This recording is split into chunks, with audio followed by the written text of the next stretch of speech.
TV, si Bato muna. Anong gawin nila? Hindi nila Ayan. Nagyayabang po. Oh.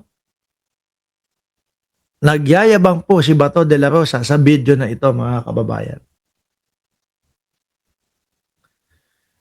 Nung nandoon po sa Senado at kauhuli lang at hindi malaman kung makakalabas pa, namumutla ang pagmumuka ni Bato de la Rosa. Dito sa video na ito, iba yung makikita nyo. Medyo may kayabangan, medyo astig, at hindi daw makukuha, mahuhuli kahit anong gawin daw po si Bato de la Rosa. Boss, nauto ka nga na pumasok dyan eh. Ano? At kung hindi ka lang pinagtulong-tulungan na itakas ng mga yan, hindi ka na makakatakas dyan. No?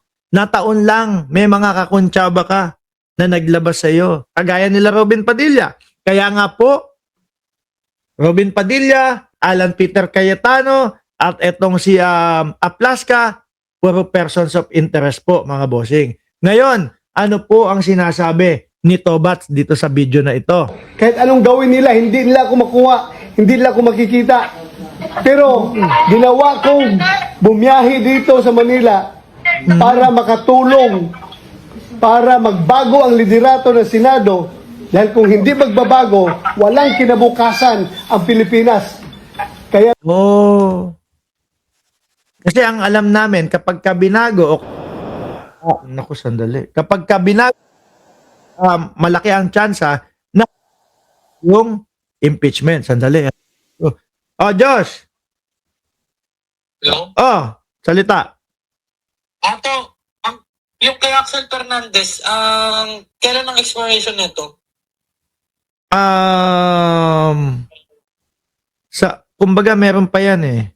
15, something like that. Pero pinahinto niya na yung membership niya, di ba?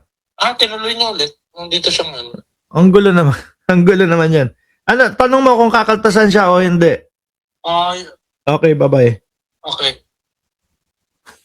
Oh, ayan. Mga bossing. Oh, istoryahe. Sabi ni Jonas Benavides, nandiyan ka na pala, boss. Oh, si Ralis Carlenga, nandiyan din. Ako, naniniwala ako na yung pagpapalit po ng liderato at yung ginawa nilang kudeta, mga bossing, iyon po ay para makontrol nila, no?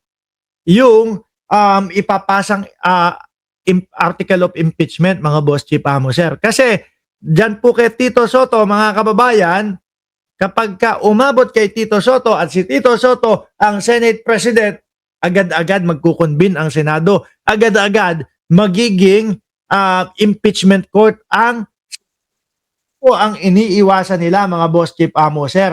Ano, Josh? Ano? 65 na.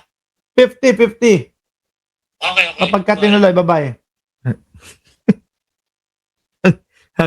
Siyempre, unahin ko ho yun. Magkano? $50. No? Kasi yung salita, yung pag-i-explain. Unahin ko muna yun. $50. Magkano yun? 3,500. Okay. Sige. Tuloy. bumiyahe talaga ako against all odds. Lahat ng risk hinarap ko para makarating lang dito. Pero despite Kaya nasugatan ka. Ano? Kakamadali mo. the fact na grabing preparasyon nila para hulihin ako, nalusutan pa rin natin sila. Oo. Dahil nandiyan si Lord. Nok ng God's butik mo. Bakit ganito itong mga ito, ano? Pero nung isang araw, putik na. Well, sandali ha. Sandali, singit ko lang. Trip ko yun eh. When bells rock. Paano ba yun? Hindi ko kabisado kasi yung yung pinaka lyric ko ho noon, mga kababayan. Sandali, si Bato na lang, papakita ko.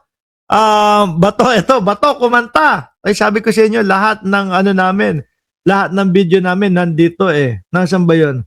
Bato, pick, antibiotic. Nasaan ba yun? Kakakita ko lang eh. Trillanes, Bato, kumanta. Ayan, yung mukha nga ni Bato eh. Ito. Ayan. When bells for us are Sabi ni dating Senador Antonio Trillanes. So, tama naman yung pagkanta ni Bato. Kaya lang, ginamit niya sa pansariling interest niya yung kanta niya. No? Sabi ko, nung nagigipit na si Bato, parang may tama na, mga kababayan. Minu-minuto, mayat-maya, nagpapa-interview doon sa loob ng Senado. No, tapos nung tinatanong ko, mga bossing, nung tinatanong, ano po ang masasabi ninyo kay Trillanes? No? Kasi po, ang sabi ni Trillanes, mga kababayan, kasi ang sabi ni Trillanes ay personal na request niyo daw po siya. Bahala na siya sa sarili niya. Ganun na ho. No, tapos eto nga, kasama na din yung pagkanta niya. When bells for us are rung and our last stops is sad, let generation see. Siguro si Maris Umali pinipigilan yung pagtawa, no? Habang kumakanta si Bato. Our Humingi siya, medyo gustong matawa, pero siyempre pinipigilan. Seryoso si Bato de la Rosa eh. country free. I would like to dedicate to you a very famous line sa Philippine Military Academy hymn. May isang Alisin ko na to. Balik tayo doon sa mayabang na de la Rosa na ngayon. deliverance Ah. dahil nandiyan si Lord. God's deliverance is real. Oh. Pero yung mga pinaggagawa nyo dati nung kayo ay nung kayo pa ay namamayagpag, di ba? Sa inyong mga posisyon. Hindi makatao. Makikita mo na lang sa CCTV, bumubulagta yung tao, tapos sasabihin ng laban. Ano po, mga kababayan? Grabe. Eto, ngayon, nasaan na tayo? Nakita ko ho ito mismo, mga bossing, no?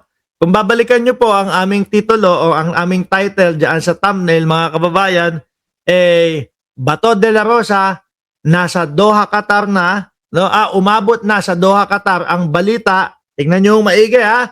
Bato de la Rosa, umabot na sa Doha, Qatar ang balita. Ayan na po, mga kababayan. At nanggigigil po yung mga DDS.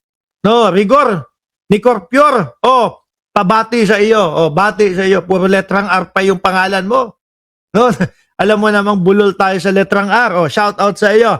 Ngayon, binabash ng mga DDS, mga bossing, yung Al Jazeera na news from Doha, Qatar. Ano po?